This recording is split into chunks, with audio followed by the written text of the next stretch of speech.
سلامونه ښه اوریدونکو، نن درته ډېر ښکلی او د فن نه ډک داستان لرم. تمه ده ویډیو راسره تر پایه وګورئ.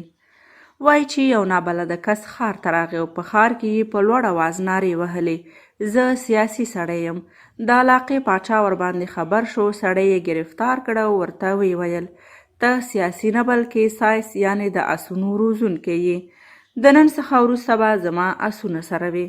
مسافر ورته وویل: پاچا صاحب، عذر درته کوم، زه په اسونو نه پوهیږم بلکې سیاسي سړی یم. پاچا تهدید کړ او ورته ویې ویل چې حتما به دا کار کوي. سیاسي سړی مجبور شو او د پاچا خبره یې ومنله. لږ وخت وروسته پاچا د خپل جواد او تیز اس اړوند ځینې وپوښتل چې دا اس څرنګه دی، اصل دی او که نه. سیاسي سړی ورته وویل: پاچا صاحب، که خوا نه بدوي، ستا اس ډېر کم اصل دی او د غوایي خوی پکې دی. پاچا په قهر شو او ویې ویل: څرنګه کیدای شي چې زما تیز اس دې د غوایي عادت ولري؟ سړی یې تهدید کړ. سړي ورته وویل چې ته دا خبره د اسونو د روزونکي څخه وپوښته. پاچا پخوانی روزونکی راوغوښته او ورته ویې ویل: دا اس تاسو څه ډول لوی کړ؟ هغه ورته وویل چې د دغه اس مور زموږ څخه مړه شوه، ستا له ویرې مو غږ نشو کولی او د غوا په شیدو مو راغټ کړ. پاچا سیاسي سړي ته وویل چې ته څرنګه پوه شوې؟ سیاسي سړی ورته وویل: دا د غوایي په شان خوراک کوي. اس خوراک په هسکه غاړه کوي، په خوړو کې خوله نه وهي، خو دا سر ټیټوي او خور کې د غوایي په شان خوله وهي. پاچا پوه شو چې سړی تجربه کاره دی. راشه د خپلې ښځې نوکر یې جوړ کړه.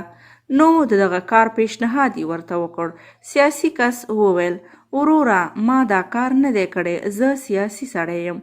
خو پاچا د خپلې ښځې ملکې اصلیت معلومول غوښتل.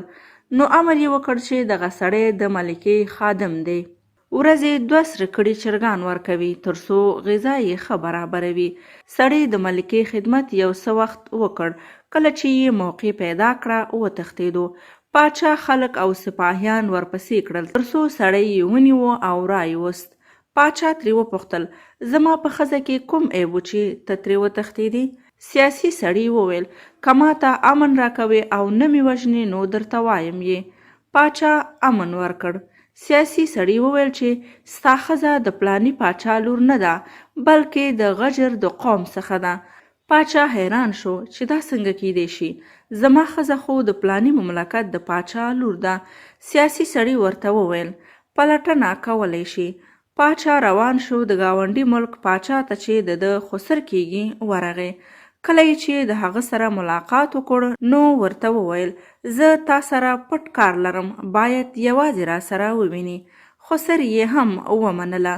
کله چې خسر یوازې شو نو یې توره پر سر ورکېښوده چې وایه دا زما ښځه رښتیا ستا لور ده او که نه؟ هغه وویل چې نه، دا زما لور نه ده، ما یوه کوچنۍ لور درلوده چې ستا پلار ته مې ستا لپاره په نکاح ورکړه. کله چې د 2 کالو شوه هغه مړه شوه. نو زه ویرېدم چې دا موضوع په دښمنۍ بدله نشي، نو د غجر قوم یوه نجلۍ مې وروزله او تا ته مې په نکاح درکړه. پاچا د سیاسي سړي نه وپوښتل چې زما د ښځې په حالت څنګه پوه شوې؟ هغه ورته وویل چې ستا ښځه په خبرو کې سترګې سره کېکاږلې، یعنی د خبرو پر وخت سترګې سره را کوچنۍ کوي، چې دا د غجر قوم خصلت دی. پاچا وویل چې سیاسي سړیه، اوس به دا ځل زما د مور د خادم او مشاور په حیث وظیفه اجرا کوي. سیاسي سړي وویل: پاچا صاحب، ما پرېږده، نور مه ځان ته جنجال جوړوه او مه ماته. پاچا سړی تهدید کړ او ورته ویې ویل چې حتما به دا کار کوي که نه وژنم دې. سیاسي سړي د څه وخت لپاره د پاچا د مور خدمت وکړ، خو کله چې یې موقع ترلاسه کړه نو بیا یې فرار وکړ. سیاسي سړی بیا پاچا گرفتار کړ او ورته ویې ویل چې زما په مور کې څه نقص و چې ته ورڅخه وتښتېدلې؟ سیاسي سړي ورته وویل چې ته اصلا د هغه پاچا زوی نه یې، د کوم په تخت چې ته ناست یې. پاچا په قهر شو او د ثبوت پوښتنه یې ترې وکړه. سړي ورته وویل چې مور دې وپوښته. پاچا هم خپله مور راوغوښته او د پلار اړوند پوښتنه یې ورځینې وکړه. مور یې چې فکر وکړ چې کیدای شي زوی ته مې کره معلومات شوي وي نو رښتیا قصه یې ورته وکړه. د پاچا مور وویل چې زما خاوند چې ته یې ځای ناست او زوی په نامه یې دا په اصل کې شنډ و. هر کله چې به یې ښځه واده کړه او بچي به یې ورنه ونه شو نو ښځه به یې په پټه ووژله او بیا به یې بله ښځه کوله. کله چې یې زه په نکاح کړم نو زه پوه شم چې سړی شنډ دی او وژل مې هم حتمي دی.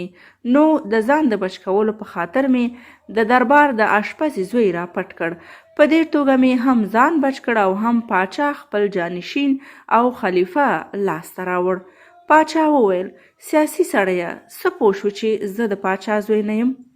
ده ورته وویل ته چې کله له ما سره احسان او ښېګڼه وکړې بیرته یې راته یادوي چې دا د شهزادګانو خصلت نه دی.